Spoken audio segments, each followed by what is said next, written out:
আসসালামু আলাইকুম। আশা করি তোমরা সকলে ভালো আছো। আলহামদুলিল্লাহ তোমাদের দোয়ায় ও ভালোবাসায় আমিও ভালো আছি। আমি তোমাদের ব্যাকবেঞ্চার মনির। তোমরা বোর্ড দেখে হয়তোবা ইতিমধ্যে বুঝতে পারছো যে আজকে আমাদের বোঝানোর বিষয় হচ্ছে অধ্যায় ২ ভোক্তা ও উৎপাদকের আচরণ।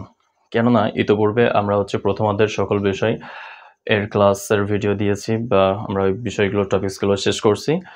সো আজ থেকে আমরা আবার শুরু করতে যাচ্ছি অধ্যায় ২ ভোক্তা ও উৎপাদকের আচরণ।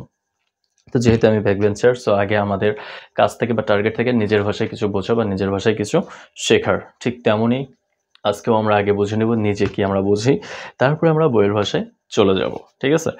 আমাদের প্রথম বিষয়টা হচ্ছে ভোক্তা ও উৎপাদকের আচরণ, এটা হচ্ছে আমাদের অধ্যায়ের নাম। আমরা এই বিষয় সম্পর্কে কিছু একটু অনুমান করি। যেমন ভোক্তাকে আমরা সিম্পলভাবে বলতে পারি ভোক্তা হচ্ছে যে ভোগ করে। ভোগ করে কি? মানে যাদেরই জীবন আছে তারাই হলো ভোগ করে। তো আমরা বলতে পারি তারা সকলেই হচ্ছে ভোক্তা, সকলেই ভোগ করে। যেমন মানুষ খাদ্য গ্রহণ করে। এবার হচ্ছে উৎপাদক। উৎপাদকটা কি? উৎপাদক হচ্ছে যে উৎপাদন করে, যেই দ্রব্যগুলো বা মানে আমাদের বেঁচে থাকার জন্য যে খাদ্যের জোগাড়গুলো হচ্ছে, মানে আমরা যে দ্রব্যগুলো খেয়ে বেঁচে থাকতেছি, এই দ্রব্যগুলো কে উৎপাদন করতেছে? যে উৎপাদন করে তাকেই আমরা হচ্ছে উৎপাদক বলি। যেমন আমাদের বেঁচে থাকার জন্য কি দরকার? খাদ্য, বস্ত্র। সেই খাদ্যটা কে জোগাড় করতেছে আমাদের? যেমন বাঙালির প্রধান খাবারই হচ্ছে মাছে ভাতে বাঙালি, আমরা বলাই আছে। তো এই ভাত এবং মাছ কারা উৎপাদন করতেছে? কৃষকেরা। সেই কৃষকদেরকে আমরা বলতে পারি হচ্ছে কৃষকেরা এবং জেলেরা। কারণ মাছে ভাতে বলেছি। সো মাছ উৎপাদন করতেছে জেলেরা, ভাত উৎপাদন করতেছে হচ্ছে কৃষকেরা। সো বলতেই পারি আমরা তাদেরকে যে তারা হচ্ছে আমাদের উৎপাদক।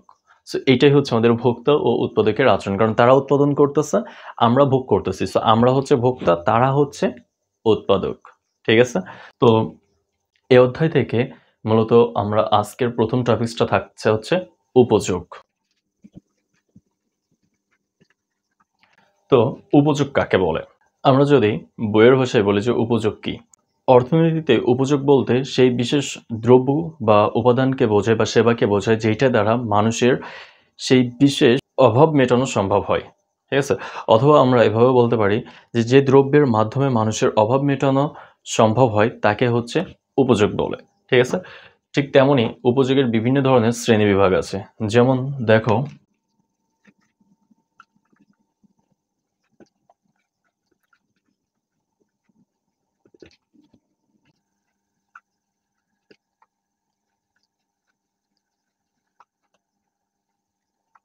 ওকে, তো আমরা মূলত উপযোগ থেকে উপযোগের শ্রেণীবিভাগের এই ৬টা বিষয় সম্পর্কে আলোচনা করব। কি কি? রূপগত উপযোগ, স্থানগত উপযোগ, সময় ও কালগত উপযোগ, সেবাগত উপযোগ, সত্যগত উপযোগ এবং জ্ঞানগত উপযোগ। ঠিক আছে? এই ৬টা টপিক সম্পর্কে আমরা এখানে আলোচনা করব। তো ক্লাসটা না টেনে সম্পূর্ণটা দেখার চেষ্টা করব যাতে আমরা সম্পূর্ণ বিষয়টা বুঝতে পারি। ঠিক আছে? আমরা বইয়ের ভাষাও দিব, আবার নিজেদের ভাষাও দেওয়ার চেষ্টা করব। যেইটা বুঝতে আমাদের কমফোর্টেবল মনে হবে আমরা সেইটাই আরকি করার চেষ্টা করব। ঠিক আছে? তো আমরা শুরুতে চলে যাই হচ্ছে রূপগত উপযোগ। রূপ বলতে কি বোঝায়? মানে হচ্ছে চেহারা। মানে ফার্স্টে আমরা যেটা দেখে বিমোহিত হই বা আমাদেরকে ভালো লাগে যেটা দেখে। ঠিক আছে? এইটাই হচ্ছে রূপগত। অনেকে বলে আগে ভিতরটা দেখে। কিন্তু আমার একটা কোয়েশ্চেন থাকবে, তুমি ভেতরের বিষয়টা কিভাবে তুমি দেখছো? আগে থেকে কি দেখছো? তুমি কি আগে ভিতরটা দেখছো নাকি আগে বাইরেরটা দেখছো? সবাই বলো আগে বাইরেরটা দেখি। মানে আগে চেহারাটা দেখি। দেখার পরে যে তার সাথে কথা বলার একটা আক্রোশ জাগে, তারপরে যে আমরা চেষ্টা করি তার সাথে কথা বলে তার ভিতরটা জানার সম্পর্কে। যখন আমরা তাকে দেখে তার সাথে কথা বলার আগে ইচ্ছা জাগে, তারপরে তার সাথে কথা বলে আমরা জানতে পারি সে ভালো কি খারাপ। ঠিক আছে? ফার্স্ট কনসেপ্টটা আমাদের থেকে যায় হচ্ছে রূপের উপরে।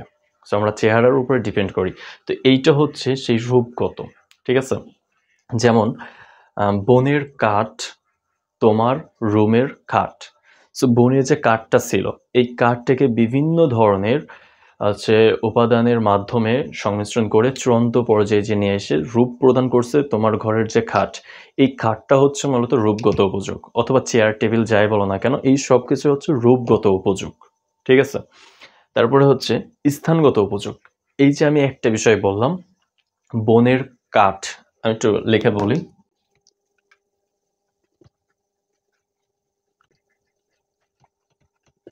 এখানে আমি একটা বিষয় লিখছি, দেখো, বনের কাঠ অথবা গাছ, তোমার রুমের খাট, চেয়ার অথবা টেবিল। ঠিক আছে, তো বনে যখন কাঠটা ছিল, আমরা এই যে চূড়ান্ত পর্যায়ে হচ্ছে খাট, চেয়ার, টেবিল, এই তিনটা উপাদান হচ্ছে আমাদের রূপগত উপযোগ, কারণ আমরা এটা দেখে তারপরে কিনি।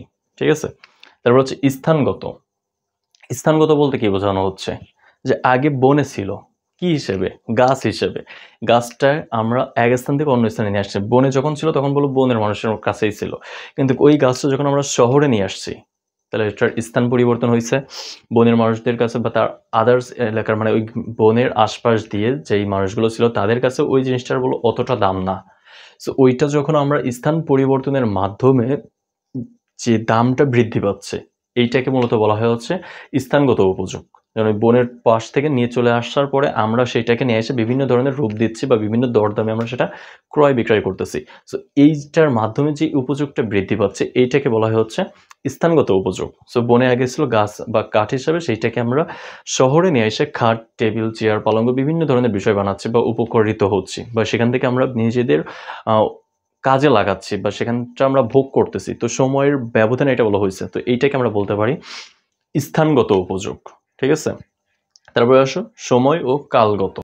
কোনো দ্রব্য উৎপাদনের পর কিছুকাল মজুদ রাখার মাধ্যমে যদি সেই দ্রব্যটার দাম বৃদ্ধি পায়, তাহলে মানুষ ওখান থেকে বেশি লাভবান হবে, মানে দাম বৃদ্ধি পাওয়ার ফলে সেখান থেকে উপযোগটাও বেশি বৃদ্ধি হবে। ঠিক আছে, যেমন আমরা বলতে পারি ধান, চাল, ডাল, গম ইত্যাদি। যেমন এই যে এখন হচ্ছে আমাদের ধানের সিজন। ঠিক আছে, মানুষজন ধান কেড়ে নিয়ে এসে সেইটাকে হচ্ছে অনেকে গুদামজাত করতেছে, অনেকে মানে নিজের যতটুকু দরকার ততটুকু রেখে দিয়ে বাকিটা রেখে দিচ্ছে পরবর্তী বিক্রি করার জন্য। মানে সিজনের পরে যে মানে প্রত্যেকটা বিষয় বলো সিজনের সময় বিক্রি করলে হয় কি, মানে সবাই যেহেতু ওঠায় দামটা বলে একটু কম পাওয়া যায়, সেক্ষেত্রে অনেক মানুষজন করে কি ওইটাকে গুদামজাত করে রেখে দেয়। অথবা আড়তের কথা যদি চিন্তা করো, আড়তলারা বলো ওই সকল মানে সিজনের সময় সবকিছু কিনে রেখে দেয়, এবং যখন দেখে বাজারে দাম বেশি তখন বলো ওইগুলাকে বিক্রি করে দিচ্ছে। তাহলে এই যে আগে কিনতেছে এবং পরে বিক্রি করে দিচ্ছে, এইটাকে বলো আমাদের যে সময়ের একটা বলো ব্যবধান, আমরা বলতে পারি যে সময় ও কালগত। যে আমরা আজকে কিনতেছি, কিনে 10-15 দিন পরে আমরা বিক্রি করতেছি দামের ওঠানামাটা দেখে।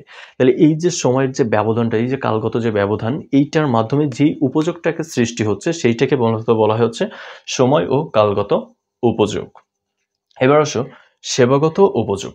সেবাগত উপযোগ বলতে কি বোঝায়, যদি আমরা নিজের ভাষায় বলি যে আমরা একে অপরকে যে সেবাটা দিচ্ছি, অথবা আমি যে তোমাকে যে সেবাটা দিচ্ছি, যে টিচার স্টুডেন্টদেরকে যে সেবাটা দিয়ে থাকে শিক্ষাগত, এটাও বলে এক ধরনের সেবা। বা নার্স যে সেবাটা দিয়ে থাকে, নার্সিং এর যে পেশাটা, এটাও বলে এক প্রকার সেবাগত উপযোগ, কারণ সে তার সেবাটা দিয়ে তোমাকে সুস্থ করে তুলতেছে, বা আমি তোমাকে সেবা দিয়ে তোমাকে জ্ঞানী করে তুলতেছি, বা আমি বিভিন্ন বিষয় সম্পর্কে তোমাকে জানার আগ্রহ সৃষ্টি করতেছি। এই যে বিষয়গুলো, এগুলো হচ্ছে আমাদের সেবার ভিতরে পড়ে।